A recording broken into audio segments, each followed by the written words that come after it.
श्री शिवाय नमस्तुभ्यं, श्री शिवाय नमस्तुभ्यं, श्री शिवाय नमस्तुभ्यं। राधे राधे मेरे प्यारे भाइयों बहनों माताओं व बंधुओं, संस्कार की बातें चैनल में आपका स्वागत है। बंधुओं, आज फागुन मास में मैं आपको श्रवण करवा रही हूँ शिव महापुराण की कथा।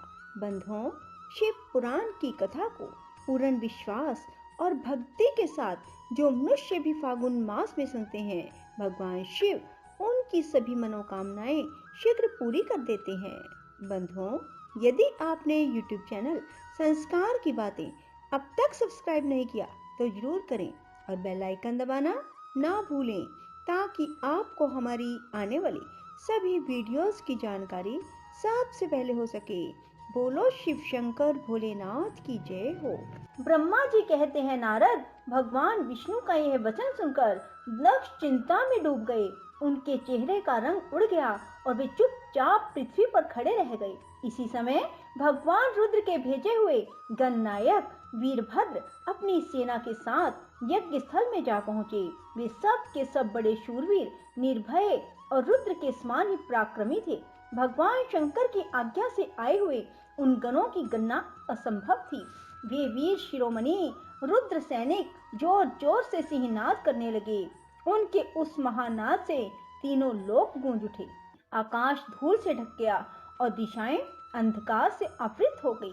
सातों द्वीपों से युक्त पृथ्वी अत्यंत भय से व्याकुल हो पर्वत, वन और काननों सहित कांपने लगी। संपूर्ण समुद्रों में ज्वार आ गया। इस प्रकार समस्त लोकों का विनाश करने में समर्थ उस विशाल सेना को देखकर समस्त देवता आदि चकित हो गए।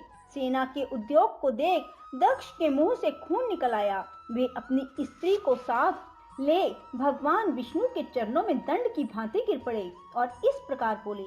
दक्ष ने कहा, विष्णु महाप्रभो, आपके बल से ही मैंने इस महान यज्ञ का आरंभ किया है।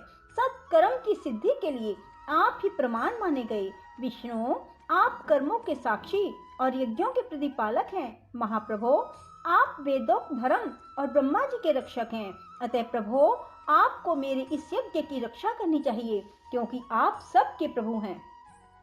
ब्रह्मा जी कहते हैं, दक्ष की अत्यंत दीनता पूर्ण बात सुनकर भगवान विष्णु इस समय शिव तत्व से विमुख हुए। दक्ष को समझाने के लिए इस प्रकार बोले।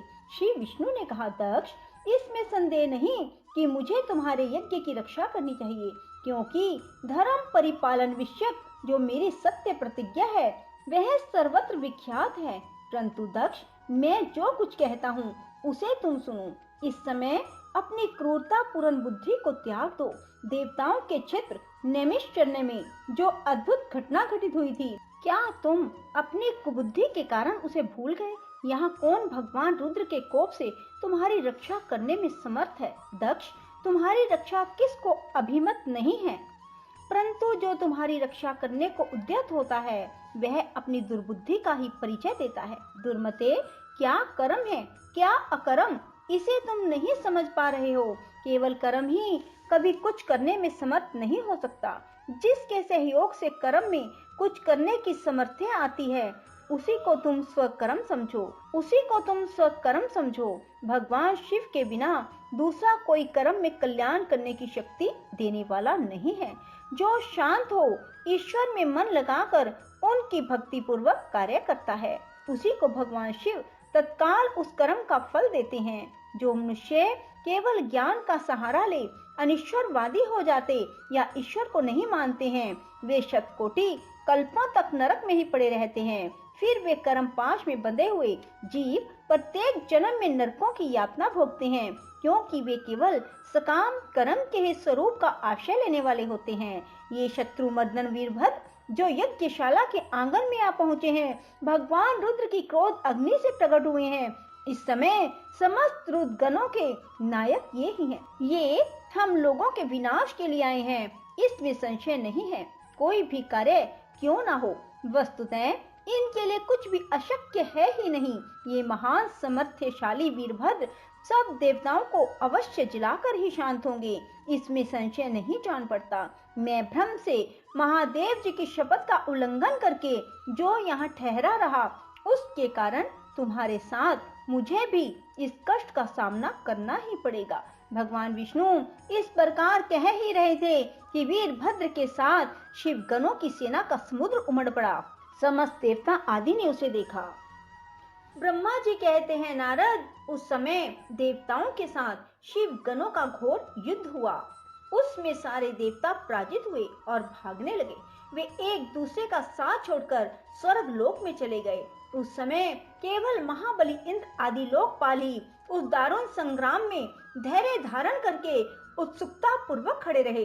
तदंतर इंद्र आदि सब देवता मिलकर उस समर आंगन में बृहस्पति जी को विनीत भाव से नमस्कार करके पूछने लगे। लोकपाल बोले, गुरुदेव बृहस्पति, तात महाप्रज्ञ दयानिधे, शीघ्र बताइए, हम जानना चाहते हैं हमारी विजय कैसे होगी। उसकी यह बात सुनकर बृहस्पति ने प्रयत्न पूर्वक भगवान शंभु का स्मरण किया और ज्ञान दुर्बल महेंद्र से कहा। बृहस्पति बोले, इंद्र, भगवान विष्णु ने पहले जो कुछ कहा था वह सब इस समय घटित हो गया। मैं उसी को स्पष्ट कर रहा हूँ, सावधान होकर सुनो। समस्त कर्मों का फल देने वाला जो कोई ईश्वर है वह कर्ता का ही आश्रय लेता है। कर्म करने वाले को ही उस कर्म का फल देता है। जो कर्म करता ही नहीं उसको फल देने में वह भी समर्थ नहीं है। ना मंत्र, ना औषधियां, ना समस्त अभिचारिक कर्म, ना लौकिक पुरुष, ना कर्म, ना वेद, ना पूर्व और उत्तर मीमांसा, ना वेदों से युक्त अन्य अन्य शास्त्र ही ईश्वर को जानने में समर्थ होते हैं। ऐसा प्राचीन विद्वानों का कथन है। अनन्य शरण भक्तों को छोड़कर दूसरे लोग संपूर्ण वेदों का 10,000 बार स्वाध्याय करके भी महेश्वर को भली भांति नहीं जान सकते। यह महाश्रुति का कथन है। अवश्य भगवान शिव के अनुग्रह से ही सर्वथा शांत, निर्विकार, उत्तम दृष्टि से सदा शिव के तत्व का साक्षात्कार हो सकता है। सुरेश्वर, क्या कर्तव्य है और क्या अकर्तव्य है, इसका विवेचन करना अभिष्ट होने पर मैं जो इससे सिद्धि का उत्तम अंश है उसी का प्रतिपादन करूंगा। तुम अपने हित के लिए उसे ध्यान देकर सुनो। इंद्र, तुम लोकपालों के साथ आज नादान बनकर दक्ष यज्ञ में आ गए। बताओ तो यहाँ क्या पराक्रम करोगे।